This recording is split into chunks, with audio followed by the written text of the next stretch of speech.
ပြီးတဲ့အပိုင်းမှာအကွီယာနိုင်ယူလိုက်တဲ့နဂါကြီးကအကြောင်းနဲ့အဖြစ်ပုံစံပြောင်းသွားပါတယ်။ကြောင်နှက်ကြီးမှာဟန်ရှင်းဆိုတဲ့ပုံမှန်နဲ့အပိုစကေးတစ်ခုရှိပြီးမသေးသေးပေမဲ့တော်တော်လေးအားနည်းနေရအောင်အမီလီယာကဘာမက်ဆီတုံးပြီးကြည့်လိုက်ပါတယ်။နာမည်ကလည်း Black Cat ကြောင်နှက်ပဲဖြစ်ပြီးစကားလည်းပြောနိုင်ပါတယ်။ကြောင်နှက်ကမကောင်းဆိုးဝါးပင်ဖန်ဆင်ထားတဲ့အသိဉာဏ်မြင်ဗီဇမျိုးဖြစ်ပါတယ်။စကားပြောရင်ကြိတ်ကက်ကန်နဲ့အထက်စီရပတ်တက်ပြီးအကွီယာစီချုံးတာမျိုးသိဖို့လည်းအသင်းဖြစ်နေပါတယ်။မကောင်းဆိုးဝါးပင်ကအကွီယာကိုသိနေပြီးကြောင်နှက်ကြီးနဲ့စကားတစ်ခွန်းမှလိုက်ပါတယ်။ဗိုကန်နိုဆိုတဲ့မိစ္ဆာရင်းနေတဲ့တိုက်ကြီးတဲ့မကောင်းဆိုးဝါးပင်နန်းတော်မှာစောင့်နေမယ်ဆိုပြီးမှလိုက်တာဖြစ်ကအကွီယာကတော့မကောင်းဆိုးဝါးပင်ဘာလို့သူ့ကိုသိနေလဲထူးဆန်းနေပါတယ်။ကြောင်နှက်ကတော့သူ့တော်ဝင်ပြီးလို့တတ်လိုက်ဖို့ပြောရမယ်အကွီယာကညင်ပါတယ်။မိစ္ဆာတွေကိုအားလုံးကရန်သူလို့မြင်နေတဲ့ဒီကဘာကြီးထဲမှာရန်သူအစ်စ်ကဘလူးလဲဆိုတာအကွီယာသိနေလို့ကြောင်နှက်ကိုမတတ်တာဖြစ်ပါတယ်။ဒီဝန်ကဘာထဲမှာတော့ boss ကိုမတက်ရင်နောက်တကာတစ်ချက်ကမပွင့်ကြောင်နဲ့နောက်ပြန်လဲလို့လည်းမရကြောင်အမီလီယာတတိပေးပါတယ်။တကားမုံဖို့ဆိုနီလန်တစ်ခုပဲရှိပါတယ်။ဒီထက် boss ကိုတခင်တပည့်ဖြစ်အပေးယူလောက်မှာဖြစ်ပြီးကြောင်နှက်ကအကွီယာတပည့်ဖြစ်လာမှာနောက်တစ်ဆင့်ကိုတက်လက်နိုင်မှာဖြစ်ပါတယ်။ဒါပေမဲ့မိစ္ဆာပင်ရဲ့ကြောင်နှက်ပေါ်ထည့်ချုပ်ထားတဲ့မော်ပင်ရောကျော်လာဖို့အကွီယာမှာအတွေ့အကြုံမှုတွေရလို့ကြောင်နှက်ကမှတ်ယူပါတယ်။အကွီယာပထမဆုံးသူရဲ့ကောင်းမသုံးနိုင်ခဲ့တဲ့ဆွမ်းအားကြီးရဲ့ရိတ်မော်အတော်ပြုနိုင်တာမျိုးအောင်မြင်မလားမသိချင်ပေမဲ့အပေးယူတော့လုံနိုင်မယ်ကြောင်အမီလီယာပြောပြပါတယ်။တကယ်လို့ကြာချုံရင်အပေးယူလို့သူနှစ်ယောက်တော့အသက်ဆုံးရှုံးနိုင်မယ်အကွီယာတော့တူမီတွေပဲစားလုပ်လိုက်ပါတယ်။အရင်ဆုံးကြောင်နှက်ကိုနာမည်ပေးရမှာဖြစ်ပြီးမော်ဆွမ်းကိုကြောင်နှက်စီစီဝင်စီကစိတ်ဝိညာဉ်ရေးစနေရမှာဖြစ်လို့အကွီယာယိုရူလို့နာမည်ပေးလိုက်ပါတယ်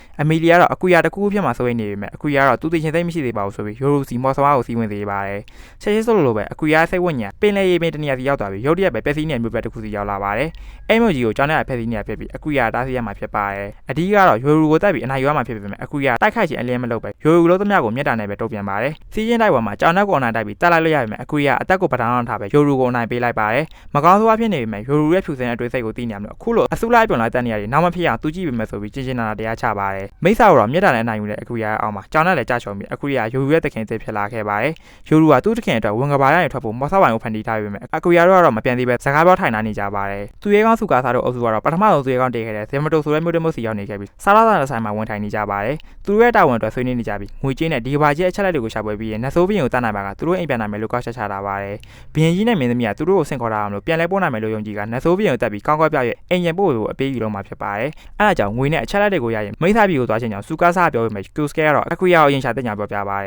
်အကွီယာသူတို့ထက်အဆင့်နေအများကြီးတာနေမယ်ဆိုတော့စိတ်တရားသိနေပြီးမိသားပြည်ကိုတိုက်ဖို့ကအကွီယာကိုလည်းလိုအပ်ပါတယ်ဒီမျိုးကိုအကွီယာလာဖို့ဖြစ်နိုင်ချေများတာကိုကူစကဲကစိတ်တရားခံစားမိနေကြောင်းနဲ့သူ့ကိုဆောင်ကြဖို့ပြောပါတယ်ဒါပေမဲ့စုကားစားမူလာတိုင်းကလေးအတန်းထုခဲ့ရတော့ကိုတီသူ့ကိုမမမိရမလို့အကွီယာနဲ့ပူပေါင်းလို့ဆိုတော့ခက်ခဲမဲ့ကြောင်ပြောပြပါတယ်နတ်ဆိုးပြည်ကိုတိုက်ဖို့ဆိုအကွီယာလည်းပါဖို့လိုရမလို့စုကားစားဒီမျိုးမှာပဲသူတို့ level နဲ့ရှင်းနိုင်တယ်မကောင်းဆိုးကတော့တိုက်ခိုက်နေချိန်ဒီပဲအကွီယာကိုဆောင်ကြဖို့တူလူတွေပြောပြနေပါတယ်တစ်ဖက်မှာတော့အမီလီယာသူ့ဘဝကြောင့်ရင်ဖွင့်နေပါတယ်အမီလီယာနတ်တငယ်ပင်ရဲ့တမီးရောနှစ်ပါးရတပါဖြစ်ပြီးတော်ဝယ်မျိုးနဲ့ဖြစ်ပေမဲ့ဘဝသက်ကြောင့်တော့တိတ်မလာပါဘူးအကြောင်းတစ်ခုကြောင့်ညီမဖြစ်သူနဲ့ပြဿနာဖြစ်ပြီးနန်းတော်စီရိုင်းထွက်ပြေးနေကြရတာဖြစ်ပါတယ်တနေရာရောက်မှာတော့ smile နေဝမ်းမြောက်တာခံနိုင်ရတာဖြစ်ပြီးအခုနေရာရောက်လာခဲ့တာဖြစ်ပါတယ်အမီလီယာကဘာကြောင့်နေအကွီယာနဲ့ဆုံတွေ့ခွင့်ပေးလို့ smile ကိုကျေးဇူးတင်စကားပြောနေပေမဲ့အကွီယာကတော့မဟုတ်ကမပြောပဲကိုနိုင်ကိုပြန်ပြီးကိစ္စတွေကိုတွားရှင်းဖို့ပြောနေပါတယ်မိသားစုကိစ္စမလို့ဘာဖြစ်လဲသူမသိပေမဲ့ကိုမိသားစုနဲ့ကိုတင်းမြောက်နေဖို့နဲ့သူ့မှာလည်းဗဒါကဘာပေါ်မှာတော့ညီမလေးရှိချောင်ပြောပြပါတယ်အကွီယာသူ့ညီမလေးကိုရမ်းချစ်ပြီးညီမဖက်သူကလည်းသူ့ကိုပေါ်ဆိုလိမ္မာနားလဲပေးပါတယ်အဖေမရှိတော့ပေမဲ့သူတို့သားမိတုံးကတော့အမြဲတင်းမြောက်နေကြောင်းနဲ့အခုလည်းရန်တွေ့ချင်ကြောင်ပြနေပါတယ်ဒါပေမဲ့အကွီယာသူ့အိမ်ပြန်ဖို့မစင်စားခင်ဒီကဘာပေါ်မှာသူခင်ခဲ့တဲ့နက်ရှာပေါက်ခဲ့ဘူးတဲ့ဆရာဖေးသူစရက်မီတို့လက်သားချေဖို့ပဲသူစုနေပါတယ်သူ့ဆရာတက်ခံရတာတွေကိုတွေးမိတိုင်းဒေါသတွေကဆောင်းဝါးနဲ့တူပေါက်ထွက်လာပြီးအမီလီယာတတိကဖို့အော်ပြောလိုက်ပါတယ်အကွီယာနဲ့ယိုရူကဝိညာဉ်ရဲ့ဆက်သွယ်တာလို့တယောက်တည်းနောက်လိုက်တင်မှာဖြစ်ပြီးဘလောက်ဝင်းနေပါစိတ်တွေကနေဆက်သွယ်နိုင်ပါတယ်